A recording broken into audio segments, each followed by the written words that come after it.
Okay, welcome to today's little crafting event. I want to bring your attention to the mold that we made last episode. So this is it. You saw the process of it being made using the vacuum chamber and all of that, and this is how it looks like. As we saw, upon further inspection, it's not completely perfect, some of which was my own doing after we made the mold. So if you can see here, there's a kind of a dent here now. That was my mistake. I kind of went a bit too enthusiastically with the pen knife. When you make the mold, it leaves a bit of overhang like with the silicone, and I was trying to clean that up. I went too far. I will say though, in the positive area of updates, this was a jar that was made using the test mold, and generally speaking, like the imperfections are actually kind of things that I was aware about. For example,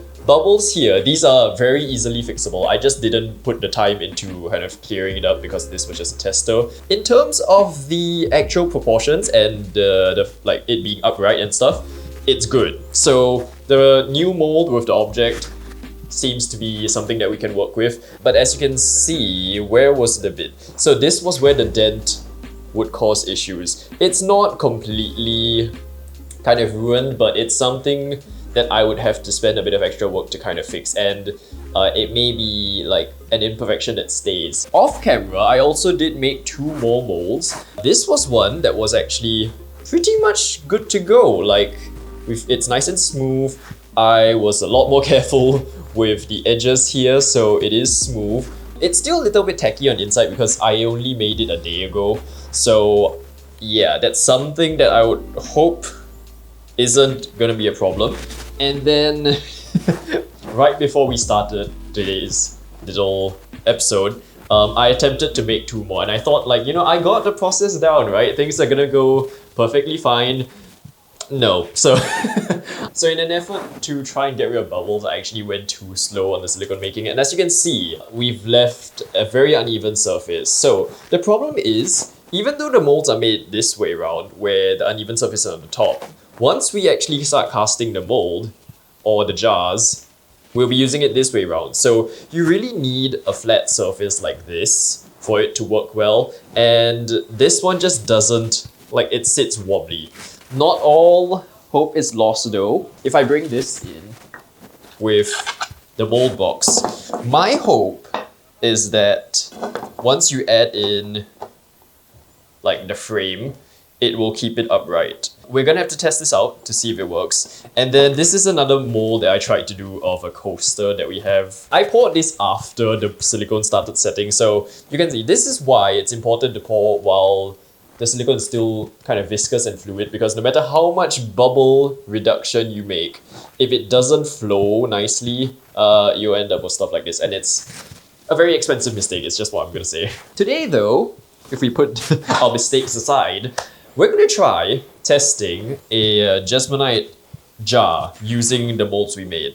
I'm gonna do them one at a time because I'm planning on starting with 3 colors for the jars, and I'm not actually going to be selling them for the fair. What I'm going to be doing is actually just displaying them as like a sneak peek of what is to come, because the jars are not going to be ready in time for like a week from now. So these are just going to be kind of display pieces, but it's important to kind of try it out, make sure everything works. So today it's just going to be a quick kind of overview of how I make my Jesmonite jars. So what we'll need: a mixing bowl. I like silicone flexible mixing bowls because it's actually easier for cleanup. Like if you ever leave your Jesmonite in the bowl and you let it set, with silicone you can actually crack it out, and that's the good thing about it. It also makes it easy to kind of reshape the bowl accordingly for pouring purposes, so that's what I like. So we'll also be working with a silicone spatula. This is a high shear mixing blade something from Jesmonite itself. As you can tell, I didn't do a very good job of cleaning it at one point, but this will help with kind of the mixing of the Jesmonite to try and remove as much of the lumps as possible. One thing with Jesmonite is if you don't mix it enough, it actually goes spotty. So that's important. Like, it's both a pigment and a Jesmonite issue. One more thing is a smaller spatula. This will be used for the removal of bubbles, which you'll see in a bit. And I won't be leaving this on the table, but just a little bit of sandpaper for touching up right after you remove it from the mold.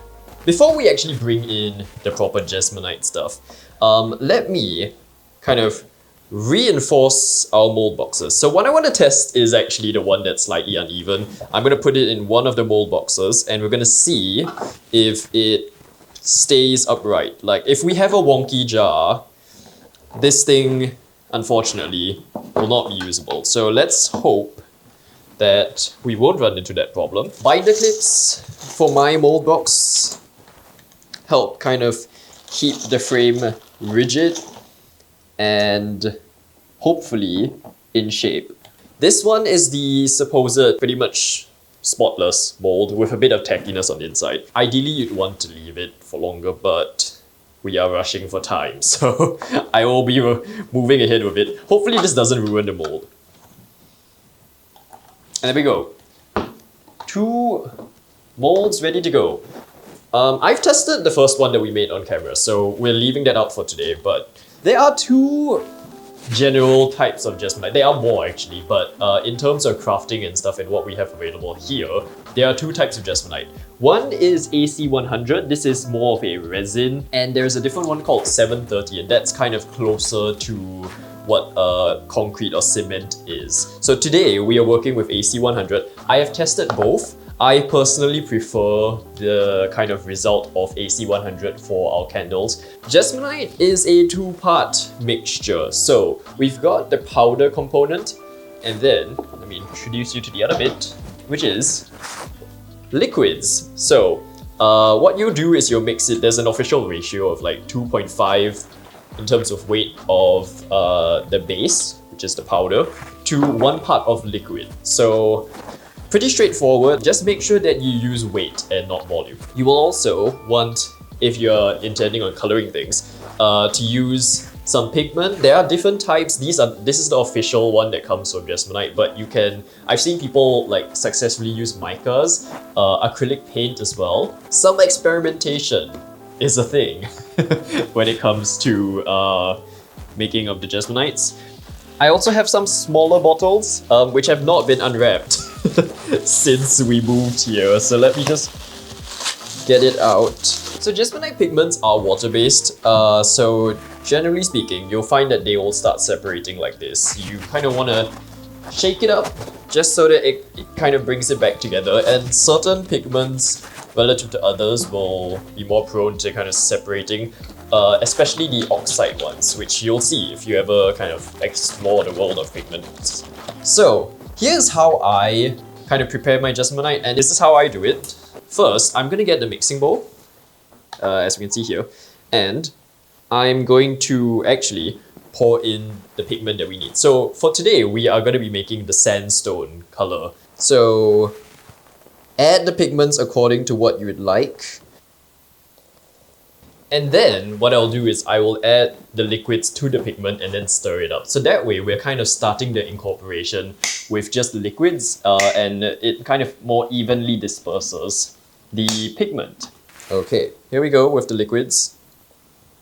And then we bring in our spatula, give it a stir. As you can see, the pigment kind of comes in nicely here. And Jesmonite pigment is actually very strong. You only, like they recommend only going up to at most 2% of your mixture's weight. But again, like it's just a guideline in terms of you can use less. Like you really don't need that much unless you're going for a very vibrant color. I'm going for a soft kind of yellowish color, so I'm not really like using the full 2% in my mix.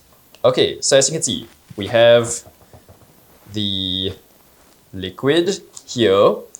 To this, I will be adding 2.5 times by weight of the liquid. So obviously I've done this before, so I know how much like mixture in total would go into the jar. If you're doing it for the first time, you'll have to kind of do a bit of experimenting to see how much mixture you need, so that you don't kind of under or over pour in terms of the mixture. Okay, here we go. Hopefully we have enough in here.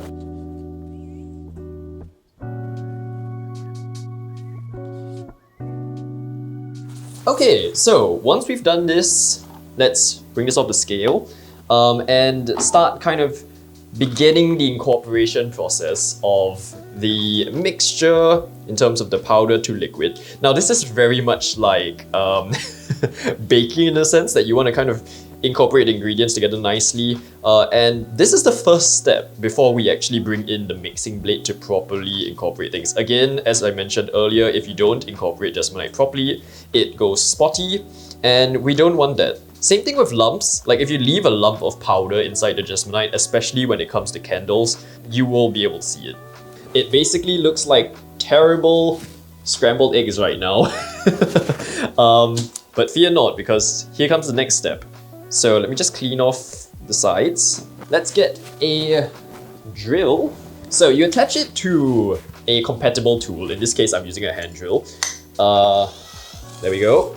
And I usually will stir for about a good minute. I do 30 seconds in each direction just because apparently it makes a difference.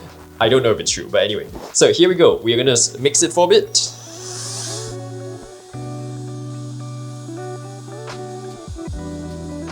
Okay, so that's one direction done.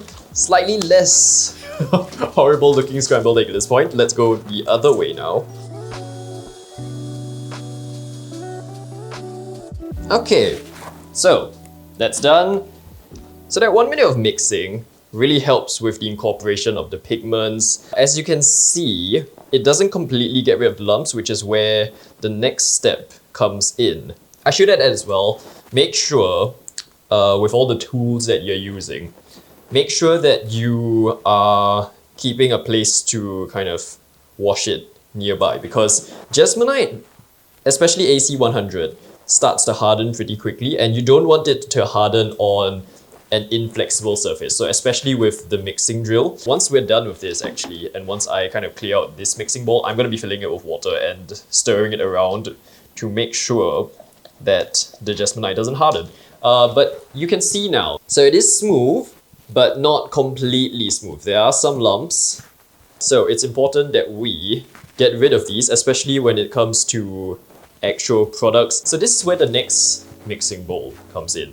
I'm going to use a sieve and the wonders of a flexible bowl and just pour. This will catch all of the lumps. And try not to waste any of the Jesmonite. So once you kind of get to a point where you don't have to hold the sieve, go back into the mixing bowl, do a bit of scraping. Okay, and then I'll actually just fold it down. So here's exactly why you want to like sieve it. You see, this bit did not even kind of incorporate at all. Look at all of those lumps. Okay, and then kind of press some of it through. If it's way too lumpy and chunky and you can see the powders, maybe don't push it through too much, because then that will actually just end up back in the mixture. And that's not what we want. As mentioned earlier, I'm gonna quickly cover this with water. And not just cover, you wanna like do a bit of, like rub a bit of the mixture to make sure that it's actually kind of already diluted with the water. Okay, but moving quickly now, because the Jesmonite is gonna start setting. Let's bring in our first mold. Okay, and pour in a slow, steady stream. And that way, it kind of minimizes the likelihood of bubbles. But we will also be working to proactively remove them where possible. So what I do is I pour just enough to cover the surface and for it to droop down slightly. So maybe let's say about 15% of the jar first. Okay. So this is where, if we bring the jar from earlier, you see the bubbles here. This is what we're going to do to remove this part right now. So bring in your smaller spatula and push some of this down, because anyway it's going to fill through. So that's not overly important to have full right now. And then you want to go in and just gently scrape around the bottom surface. So that way you're kind of flicking away any of the bubbles. That should be good. It doesn't completely eliminate it. I will say, like, handcrafted things will have imperfections and it's just something we have to embrace, but it helps to minimize it where possible. And then we proceed to fill up the rest of the jar.